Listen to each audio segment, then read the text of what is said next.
amazing viewers. Thank you so much for joining me on my program once again. I appreciate you wherever you are connecting from. If you have not subscribed to my channel, please kindly subscribe to my channel. Click the notification bell so that you'll be notified each time I upload a video. You will be among the first to receive it. Thank you so much and remain blessed. Good evening, good morning, good afternoon. Welcome to the broadcast today. And this is late night broadcast with me. This day, the 26th to 27th, between 26th and 27th of July 2022. We are going to refresh and we'll continue from there.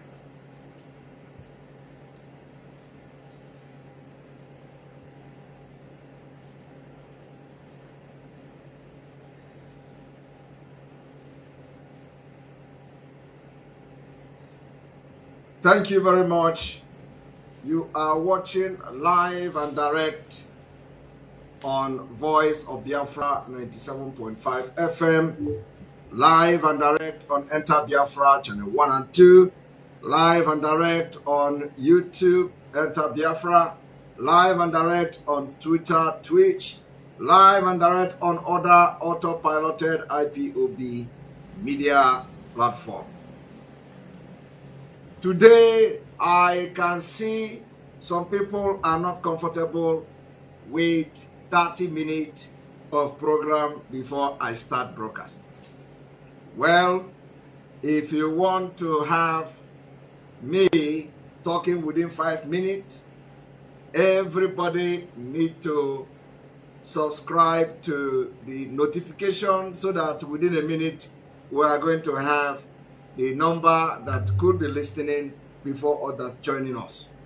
So the reason why we are having jingles is to also pass message to you so that this message will sync.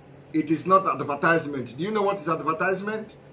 Advertisement is when you are making program and I am advertising something for you to buy or for you to go and subscribe. It becomes advertisement. What we have done for the past 30 minutes is a message also, is awareness also for you to know what is going on, why you are leaving Nigeria, why we must continue and all that. In this jingle, you have listened to Afghanistan story. It is part of it. You listen to whether Nigeria is working for you. It is part of the education. You listen to the Martin Luther story. It is also education. You listen to Mazi Nnamdi Kanu's prophecy, where he said we are going to enter a very pivotal week. It is part of the education. So all these things is something that must sink inside you so that your brain will begin to work. And let me tell you, if you have listened to them before, does not mean that other people have not listened to it. There are people that are joining us for the very first time today. There are people that are on this channel for the very first time. So they need to know what you know. That is the way to go. We are going to be doing that so that it will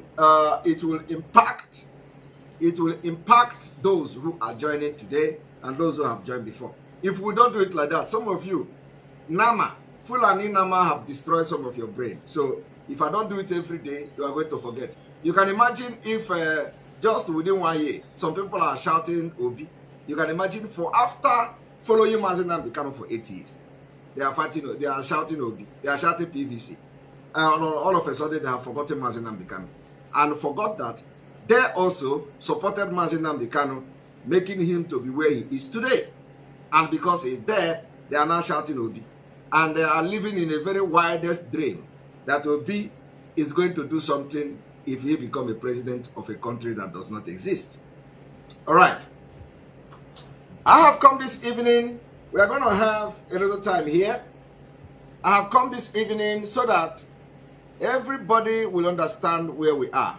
What I have come to do is to continue the exposition on the Tinubu Islamic State Party. Tinubu Islamic State agenda. That is what I have come here to do. To continue from where I stopped last time. Before I continue, I want to make a very important announcement. Our attention has been drawn to the fact that many people has been lured into going to protest in Imo State. Our people has been lured to going to protest in Imo State. Nobody is against protest. Simon Ekpa is not against protest. Autopilot is not against protest. The only thing we are against is the timing of the protest and exposing our people to be killed. If they get killed today, nobody is going to talk. Nobody has been talking. As a matter of fact, give us a sense. What is going on this time around? Well, what is going on is what has been going on. We have security challenges. I always like to look at the global picture of Nigeria. Where are we and where are we coming from and where are we now? It's a story of, there's a magazine called Sadness and Joy. To my mind, joy in the fact that when you look at what is happening in the Northeast over the years, from what it started to now, definitely there are indices, not necessarily from the Nigerian military, from independent objective observers, and even what we hear from radio, there are indices to show that things are becoming calmer in the Northeast in terms of number of attacks that Boko Haram carry, either on civilians or on military, in terms of number of deaths. On the other side, the number of people who are having, surrendering to the security forces, whether they are fighters or children or women, and the families of this. So definitely, in the Northeast, we can see things are looking brighter than the previous years. There's this Nigeria security tracker that is maintained by the Council for Foreign Relations in America, which I always consult, which I would not say is, you cannot call it a bias. I don't even look at the military figures. Definitely all the figures they have there, they are going downwards as far as North is concerned. Now, the sour side is that while the North is becoming calmer, we are having incidents spiking in Northwest and North Central. Now, I am happy that Honorable Benson here has spoken what is happening. There's one issue we don't seem to agree on. That is all we don't really appreciate. That is the issue of numbers. Whether we agree or not, we do not have enough numbers when you're looking at Nigerian size, at Nigeria's size of security problem, at Nigeria's population. We do not have the numbers that equate to what we should do. I did a research, on countries that have similar GDPs with Nigeria, countries that have similar territorial size with Nigeria, countries that have similar population in Nigeria. If you compare Nigeria with any of these countries, we'll see that we're under-policed, we're on the military in all these indices. Now, some people will say it is not numbers that you need. It is technology. I think this is not a debate, because you need the two. No matter the level of technology you have, in military operations or in security operations, there is something that technology cannot do for you. Technology cannot hold ground for you.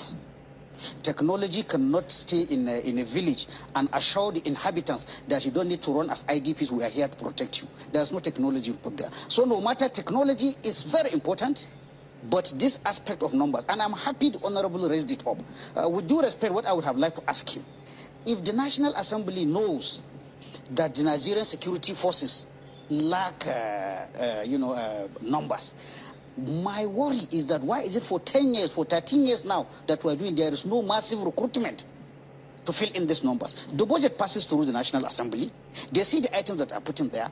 If what the Honorable told me, if I were in the National Assembly, I would ask for numbers. I would ask for rapid recruitment. We are not recruiting. Now, when you talk also about the equipment, yes, he is right. Equipment is not off the shelf. Sometimes you have to order. But again, with due respect, I'm taking, because my honorable member is there, is somebody that I know, and it's not because he's here. I put him as one of the legislators who really find out. I've had a one-on-one on him. Most of us National Assembly members, with due respect, they don't even know how the military functions. They don't know, most of them. So if you release money for a certain thing, first of all, you have to make sure that the money is put. Americans have long said that in terms of defense budget, it is not a matter of how big or how large you spend. It is how well you spend it. Now, it's not how big, it's how well. The honorable, yes, whom you are making reference to, yes, has asked or said that we need help. We need, because we don't have the numbers. Would you subscribe, or do you subscribe to us getting mercenaries, for example, to fight this war? In discussing this issue, I even like to go away from the word mercenary. We have to move with the times. Mercenary is an older term that we use. What we use now is private security contractors. Because once somebody started using mercenaries, you are already giving it a negative connotation. You don't want the debate to go there. I am among the people who is saying that the mercenary option or the PMC option, let me use the proper term, is something we should look at. But with due respect, he has touched on an issue. Our president is a former military general, a war, a war hero, or somebody who has taken part in war. So definitely, not only him, even the soldiers of nowadays, the ones that are in the uniform now, when you bring issues of private military contractors, 9 out of military officers will go against you. The main reason, there may be others, but the main reason is professional pride. If you are bringing PMC, it's like you are saying we cannot do the work. So they will rather plod on, even if it takes 50 years, and see whether it can happen. But I don't want us to look at it. I don't want us to. That's what I'm calling. And now people keep dying. We cannot. And again, issues of PMC, even America, that is the biggest military power, there are aspects of their operation that they hire out to PMCs to do for them. Aspects. We may not give them the whole operation. And even when these people come there, when they came during Jonathan's time, it's not as if they were banga everywhere in the country. It was the Nigerian military. They had project officers who tell them today, I want you to go here, tomorrow I want to go there. So we should not look at it as a pride. It's something we should look at. I always liken, the issue of bringing, the military is a very wide distance. There is no military in the world that is good in everything. Until this our problem gets us, Americans used to look for Nigerians for peacekeeping. Because they say if it is peacekeeping, if it is especially where fighting is needed, you need Nigerians. But definitely there are areas now that we don't have. We cannot fight in the night. Our aviation is a bit low. When these people came during Jonathan's time, these people were fighting 24/7. 24/7. In fact, they were getting Boko Haram because they were fatiguing Boko Haram. Because if they pursue them, they are so trained, they don't even wait to cook food or eat. They eat on the road. They follow them day and night. We don't have that. We can outsource some of these things and remove this national. And like I said, even countries that are more advanced than us, they use this. Let's look at it. What happens in present day social distancing? When Madam Shehu now is having a naming ceremony, women have become wise to find that instead of I have naming ceremony, let me go and buy a pot that can cook for 100 people. Let me go and buy plates. Let me go. What do? They bring a caterer.